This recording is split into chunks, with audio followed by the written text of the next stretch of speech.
pengertian dasar gender dan komunikasi verbal. Gender merupakan konstruksi sosial yang mengacu pada peran, perilaku, dan karakteristik yang dianggap pantas bagi laki-laki dan perempuan dalam suatu masyarakat. Konsep gender tidak hanya berkaitan dengan perbedaan biologis antara laki-laki dan perempuan, tetapi lebih menekankan pada bagaimana masyarakat membentuk dan mengatur ekspektasi terhadap individu berdasarkan jenis kelamin mereka. Peran gender ini bersifat dinamis dan dapat berubah seiring waktu serta dipengaruhi oleh budaya, norma sosial, dan konteks historis. Komunikasi verbal mencakup penggunaan bahasa lisan dan tulis sebagai alat penyampaian pesan. Dalam konteks gender, komunikasi verbal tidak hanya tentang apa yang dikatakan, tetapi juga bagaimana cara mengatakannya, pilihan kata yang digunakan, struktur kalimat, intonasi, serta tujuan komunikasi itu sendiri. Misalnya, cara berbicara laki-laki dan perempuan seringkali dipengaruhi oleh norma gender yang berlaku, yang dapat mempengaruhi gaya komunikasi, tingkat kejelasan, dan cara mengekspresikan emosi. Selain itu, komunikasi verbal juga berperan dalam membentuk dan mereproduksi konstruksi gender melalui penggunaan bahasa yang mencerminkan stereotip atau norma gender tertentu. Teori-teori gender dalam komunikasi verbal. Yang pertama yaitu standpoint theory. Teori ini menyatakan bahwa perspektif seseorang dibentuk oleh pengalaman sosial dan politiknya, terutama posisi sosial yang mereka tempati dalam masyarakat. Dalam konteks gender, teori ini menekankan bahwa perempuan dan laki-laki memiliki sudut pandang yang berbeda karena pengalaman hidup mereka yang berbeda pula. Perspektif ini mempengaruhi cara mereka berkomunikasi, memahami pesan, dan menafsirkan interaksi sosial. Dengan demikian, komunikasi verbal tidak bisa dilepaskan dari konteks sosial dan kekuasaan yang melatar belakanginya. Yang kedua, yaitu gender as culture hypothesis. Hipotesis ini mengibaratkan laki-laki dan perempuan berasal dari dua budaya yang berbeda, masing-masing dengan aturan, norma, dan gaya komunikasi tersendiri. Perbedaan ini bukan hanya soal isi pesan, tetapi juga cara penyampaian, struktur percakapan, dan nilai-nilai yang mendasarinya. Misalnya, perempuan cenderung menggunakan bahasa yang lebih ekspresif dan kolaboratif, sementara laki-laki lebih sering menggunakan bahasa yang bersifat kompetitif dan langsung. Pemahaman ini membantu menjelaskan kesalahpahaman yang sering terjadi dalam komunikasi antar gender. Yang ketiga, yaitu dominance theory. Teori dominasi menganalisis bagaimana komunikasi mencerminkan dan memperkuat struktur kekuasaan dalam masyarakat.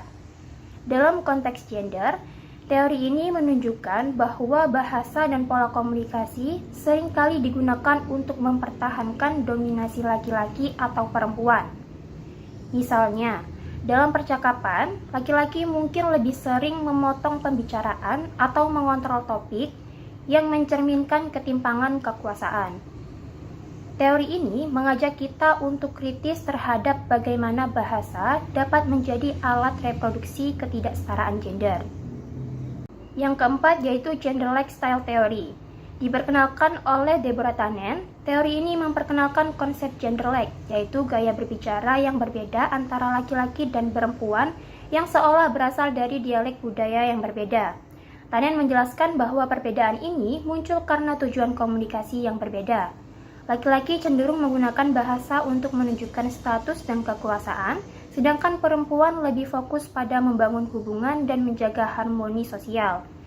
Pemahaman terhadap perbedaan gaya ini penting untuk meningkatkan efektivitas komunikasi antar gender dan mengurangi konflik yang disebabkan oleh perbedaan cara berkomunikasi.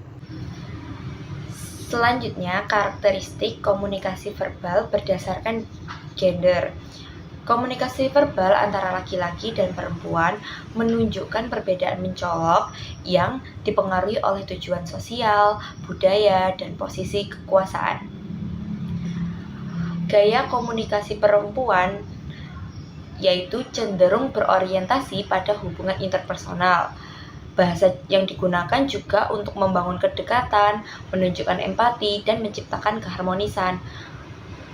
Perempuan sering memakai tag questions seperti kan atau ya untuk mengundang kesepakatan, serta memilih ekspresi yang halus dan tidak langsung. Misalnya, apa jendelanya bisa ditutup dibanding perintah langsung. Respon kecil seperti atau iya sering diberikan untuk menunjukkan perhatian. Pilihan kata perempuan juga lebih ekspresif, menggunakan banyak kata sifat dan eufemisme. Secara kuantitatif, penelitian menunjukkan perempuan berbicara lebih banyak dibanding laki-laki karena komunikasi bagi mereka berfungsi menjaga hubungan sosial.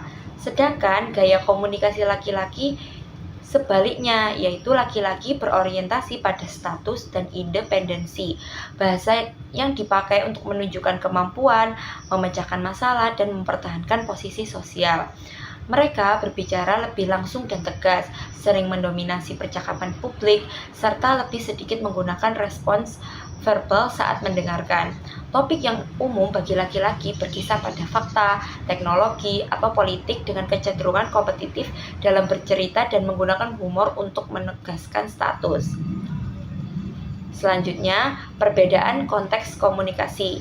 Dalam public speaking, laki-laki lebih dominan, sedangkan perempuan lebih aktif pada ranah pribadi.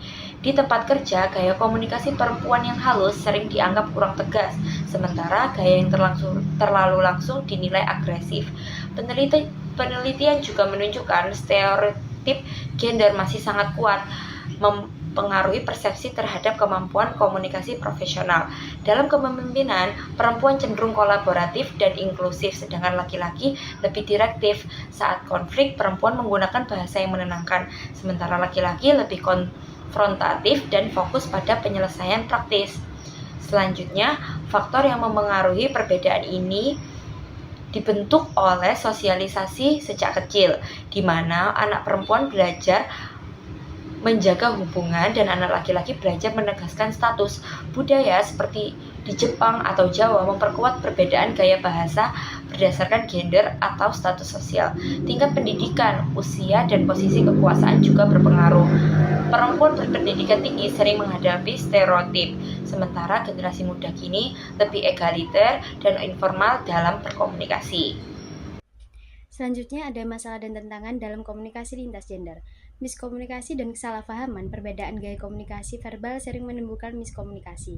Ketika perempuan mengatakan saat laki-laki berbicara, dia bermaksud saya mendengarkan dan lanjutkan. Namun laki-laki mungkin menginterpretasikan itu sebagai saya setuju.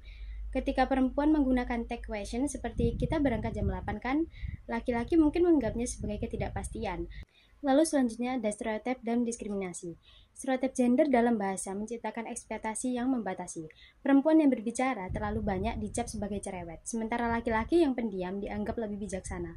Lalu perempuan yang asertif dianggap sebagai agresif, sementara laki-laki dengan perilaku yang sama dianggap lebih tegas dan berpengaruh. Penelitian ini menunjukkan bahwa ada 220 istilah untuk perempuan yang promisius versus, lalu hanya 22 istilah untuk laki-laki dengan perilaku yang serupa.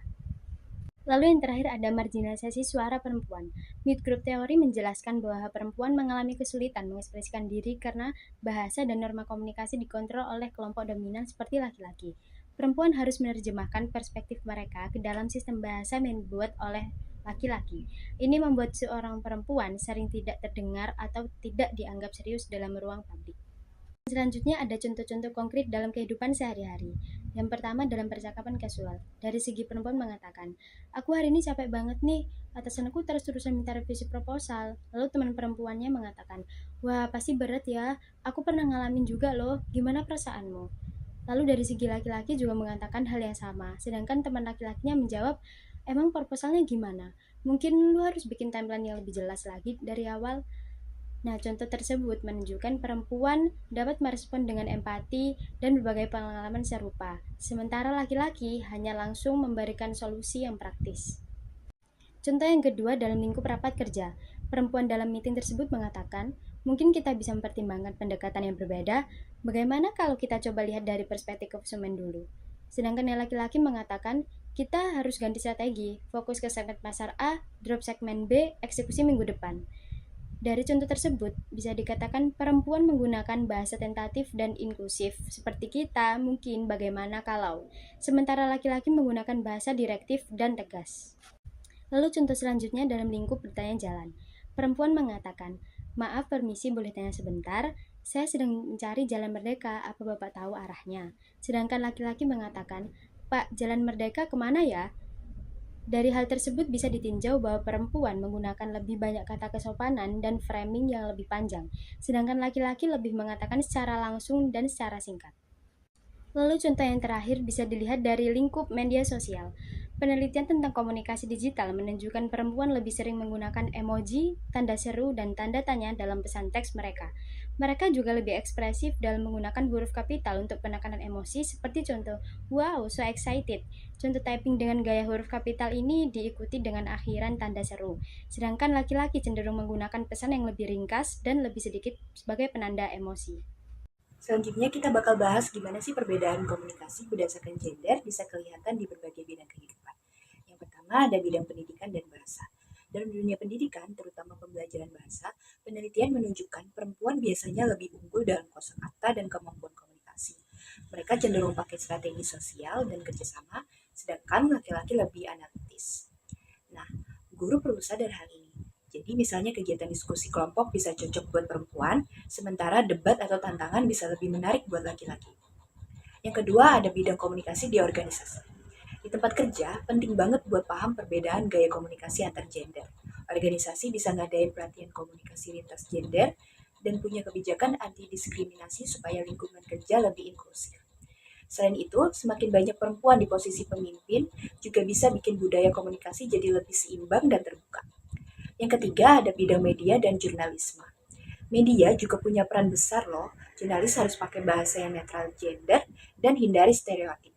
Misalnya, jangan cuma bahas penampilan perempuan saat sukses, tapi juga prestasinya. Yang keempat ada bidang konseling dan terapi. Dalam dunia konseling, laki-laki dan perempuan sering beda cara menyampaikan perasaan. Perempuan lebih terbuka soal emosi, sedangkan laki-laki fokus ke solusi. Konselor yang baik bakal menyesuaikan pendekatannya tanpa menilai. Dan yang terakhir ada bidang hukum dan peradilan. Dalam sistem hukum, bahasa yang dipakai juga harus netral gender. Hakim dan pengacara perlu peka bahwa cara bicara seseorang, baik laki-laki maupun perempuan, gak bisa dijadikan dasar menilai kejujuran. Selanjutnya yaitu perubahan dan perkembangan kontemporer.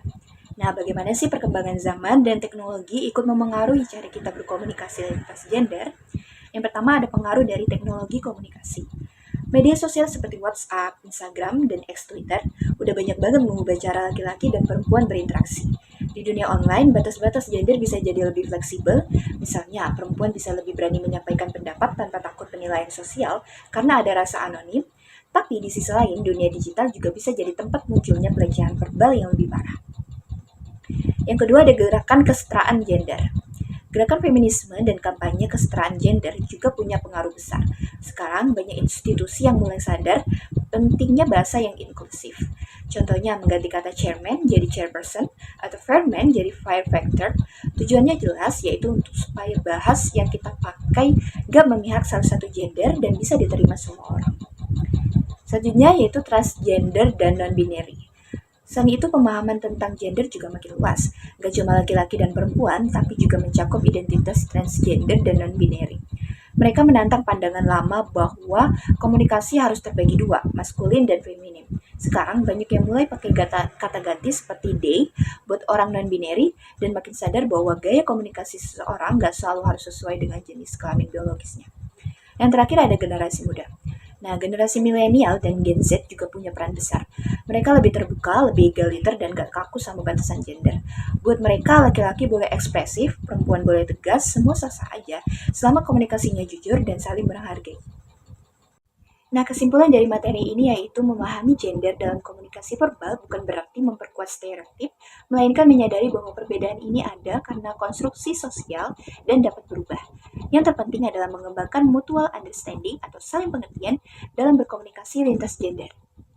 Jadi, komunikasi efektif lintas gender itu memerlukan yang pertama, kesadaran akan perbedaan gaya komunikasi tanpa menganggap satu gaya lebih baik dari yang lain. Yang kedua, kemampuan menyesuaikan gaya komunikasi sesuai konteks dan lawan bicara. Yang ketiga, penghindaran asumsi berdasarkan gender. Yang keempat, keterbukaan untuk belajar dan mendengarkan perspektif berbeda. Dan yang terakhir, komitmen untuk menggunakan bahasa yang inklusif dan tidak diskriminatif.